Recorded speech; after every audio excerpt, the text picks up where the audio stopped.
Creativity is extremely important for us as human beings. This is something that we don't really share with other animals. So why is it that we need it? Creativity is important because it allows us to reinforce our memories and better understand the world. There's something that is called the generation effect that shows that by creating your own version of a piece of information, you're both going to understand it better and remember it better. That's one of the best ways to learn something and making sense of whatever you're trying to understand. So I highly recommend creating your own version of whatever you want to learn and understand. The other thing is that it's been shown that creativity is actually good for your mental health. This is why you have people using art therapy. This is why lots of people feel better after listening to music. And this is why we spend so much money on entertainment to go to see the movies or watch the theater and all of these kind of things that make us feel more creative.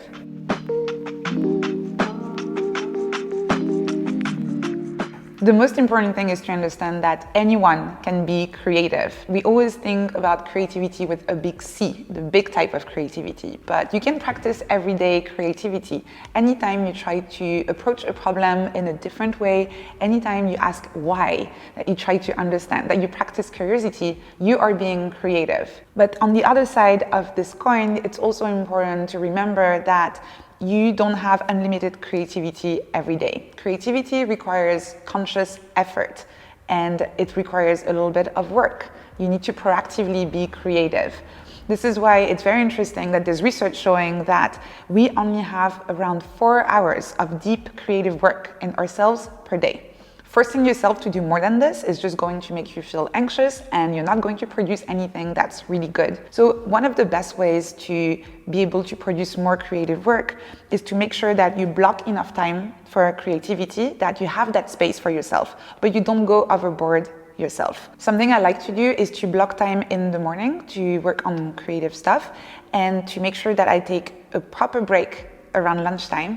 And then in the afternoon, it doesn't mean that I'm not working, but I'm usually doing things that are not as creative. I answer emails, I do meetings, these kind of things where I don't need my brain to be fully engaged on the task.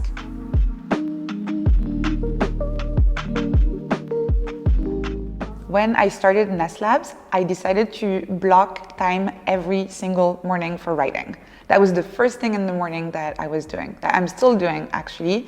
I wake up, I have a cup of tea, and I write. Sometimes it's good, sometimes it's bad, it doesn't matter. The goal is to use my creativity muscle every day. That's the only goal that I have by writing in this way and by blocking time for it. I think it's really important, whatever is important to you, to make space for it, and creativity is the same.